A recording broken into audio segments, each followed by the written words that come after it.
From London, I'm John Weeks, and this is The Standard. And today, in my first major pledge of the election campaign, I can commit to delivering at least 40,000 new council homes for our city by the end of this decade. That was the big promise from London Mayor Sadiq Khan as he launched his re-election campaign on Monday. He's hoping to secure an unprecedented third term as mayor and told Londoners they had the choice between chaos and division with the Tories or unity and hope with Labour. His main rival, Conservative candidate Susan Hall, accused Sadiq of trying to pull the wool over people's eyes by pledging a target that mostly consists of existing homes or those already started. Mr Khan, though, hinted that his housing plans go significantly further than just the pledge announced. He told The Standard that his promise is for 40,000 completed council homes in the next 6 years at least. At his campaign launch, he was publicly backed by Labour leader Sir Keir Starmer, who stressed the benefits of a Labour government and mayor working together, saying their working relationship would transform so many lives. Imagine the transformation if we had a Labour mayor in London working alongside a Labour government, how much more we could do at much greater pace for all of our communities. However, there were a few key Khan policies Sir Keir wouldn't commit to on the day. And to tell us what those were and more is our local democracy reporter Noah Vickers, who joins me now. So Noah, first of all, what were your key sort of takeaways from Sadiq's campaign launch yesterday?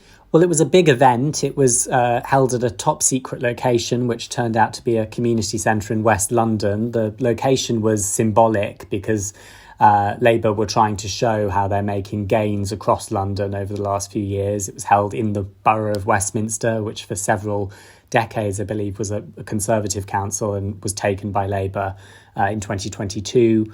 There were a number of some of the party's biggest kind of London stars that showed up, some quite famous MPs like Harriet Harman, Dawn Butler, but of course Keir Starmer was the big kind of heavyweight to show up at the event. And it was really about what could be achieved with Labour in government and in City Hall. It was about how the two could work together, what it could mean for Londoners. Details on the ground about what exactly it could mean were a bit sort of thin, but the main pledge that the mayor was making was that he has sort of set his sights on delivering 40,000 new council homes across London, building on a previous target he'd set of 20,000. So not 40,000 new homes, but 20,000 effectively. And as you say, that was kind of his big pledge. But he has been criticised off the back of that by Susan Hall, who has criticised his housing record and said that his targets consist of some homes that already exist. Is that really the case? Who's sort of right in that situation? It is the case that many of these homes have already been started and would have been built anyway. So to kind of bill it as a sort of new pledge was quite an interesting way of spinning it, I think. I was surprised in a way that he wasn't making a sort of more what sounded like a sort of more ambitious pledge. We know that as of last year, he had already started work on 23,000 of these council homes.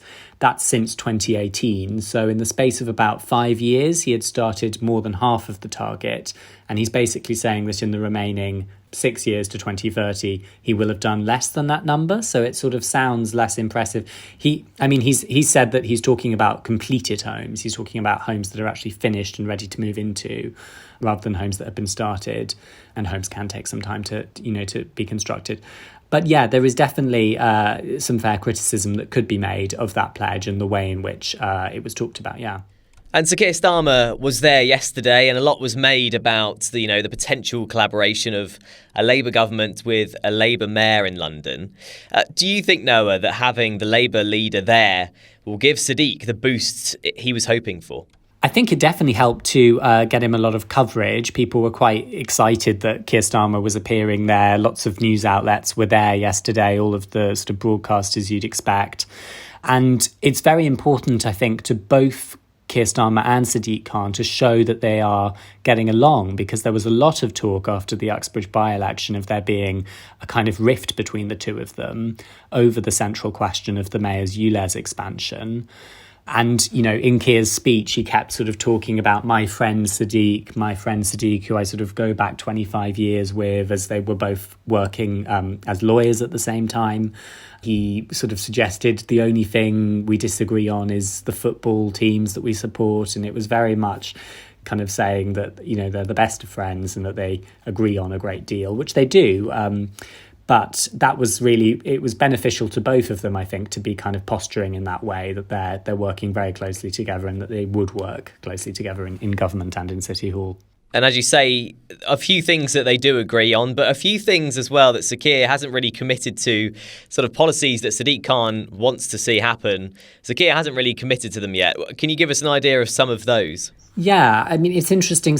You have to remember, of course, Sadiq has been mayor for a long time now, since 2016. So, back then, of course, Jeremy Corbyn was the Labour leader. He and Jeremy Corbyn aren't necessarily in the same place. I think most people would say Corbyn is clearly to the left of Sadiq Khan. But he was talking about policies like a rent freeze back in 2019 when Jeremy Corbyn was leader, which was supported by Corbyn, or, not necessarily at that stage a rent freeze, but a system of rent controls in London, which now the National Labour Party is moving away from and is not that supportive of. So what Sadiq has been calling for more recently is for all private rents in London to be frozen for a period of 2 years. He said that that's a really much needed lifeline for a lot of renters who are facing being pushed into homelessness. But when I was sat down with the two of them, and it was quite an odd sort of setup, the two of them were side by side on a sofa opposite me, and I was kind of turning to one man, Keir Starmer, and saying, would you, say yes to the mayor, to this request, because he needs the government to effectively grant him permission to freeze rents in London. Keir Starmer just said, no, that's not our policy nationally. He said there was a hint that perhaps the subject would be up for negotiation. It felt perhaps that he couldn't say definitively yes or no whether he would say no. But basically he was saying that's not our policy at the moment, were the words he used. And there were also disagreements on a few other issues. The ULEZ, he was very keen to talk about clean air, Keir Starmer. He was suggesting that the two were agreed on that. He, in fact, borrowed a line that Sadiq often uses, where he said that he wouldn't give his children dirty water, so why would he allow them to breathe in dirty air? But he was less willing to specifically endorse the mayor's decision to expand the ULEZ. He wouldn't say whether or not that was precisely the right way of getting cleaner air, because there's a lot of disagreement about how you do that. And basically, he appears afraid to give that endorsement, possibly because of the Uxbridge by-election and the fact that the Conservative Party have made such political hay of this idea of the war on the motorist. Let's take a quick break. Coming up in part 2. I did wonder if there was a slight worry about the two of them being seen to disagree on video, because, as you say, we rarely see the two of them side by side, actually.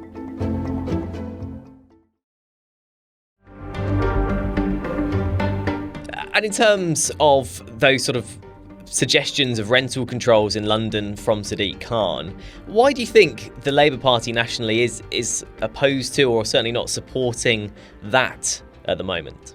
Well, Labour nationally is very keen to be seen as competent on lots of questions around the economy and on housing, and they've talked about changing the planning system to make it easier for homes to be built. But rent controls, there's a lot of debate about whether or not that measure would work. Some people that are opposed to the move, mainly on the right of politics, they say that as a measure, what it would do is it would constrict the supply of new rental flats coming onto the market, because landlords would know they're only going to be able to charge so much. They wouldn't necessarily be able to increase the rent with inflation.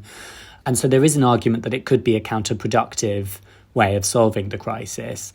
And that's the sort of argument that Labour nationally has been kind of hinting at in terms of its lack of support for that measure. And as you said, you sat down in front of them, the two of them sat on a sofa together, a rare sight, really. Yes, and notably, they weren't very keen on me filming the two of them. They said that this was, it wasn't the right backdrop, I was told, and that, I couldn't really have them on camera. So I was only able to, use my dictaphone and get it on audio, which I thought was interesting. I did wonder if there was a slight worry about the two of them being seen to disagree on video, because, as you say, we rarely see the two of them side by side, actually, in sort of for any sort of extended period.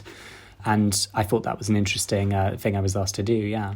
So do you think there does need to be more synergy between Sadiq and Keir if they're both going to win their respective elections? I think the two of them do largely get on and agree with one another on lots of topics. And obviously, my interview was focusing on the things that they disagree on, because those are clearly the most interesting areas. But they were making quite a good show yesterday, at the very least, of being able to work closely with one another. And I think they are able to. And in terms of the other sort of mayoral candidates, I understand Rob Blackie launched his campaign officially this morning, and more are expected in the coming weeks. Have you heard anything else from any of the other candidates this year that's sort of particularly special or different at all from what they've been saying? So Rob Blackie did launch his campaign this morning at a place called Pop Brixton. He was joined by lots of the Lib Dem candidates for the London Assembly. But interestingly, it was quite a contrast with the Labour launch the previous day, because there was no leader of the party. Sir Ed Davey didn't show up. There were actually none of their London MPs, Munira Wilson or Sarah Olney and their other MPs in London. So it did feel like a slightly smaller scale event, and that possibly reflected how much they can expect to win in this election. They are targeting part of southwest London where they have quite a lot of votes, and they're hoping to win representation on the London Assembly there.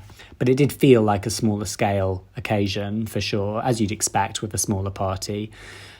In terms of the other candidates, Zoe Garbett recently came out with a new policy. She's the Green Party candidate. She said that she would like to see universal free school meals extended to secondary schools. If she becomes mayor, she would look to roll that out so that every child in London is receiving free school meals, basically on a universal basis. That's something that Sadiq Khan has been asked about before, and has said basically that there isn't really the money for City Hall to be paying for that. He said, he wants to focus on where it's most needed in primary schools, though he would support the government paying for free school meals. That was another area of disagreement between him and Keir Starmer yesterday when I was talking to both of them. Keir Starmer just said, well, that's not what our focus is on. We're looking at breakfast clubs rather than school meals. There's more news, interviews and analysis in the Evening Standard newspaper and online at standard.co.uk. Thanks for listening. We are back tomorrow afternoon at 4 o'clock.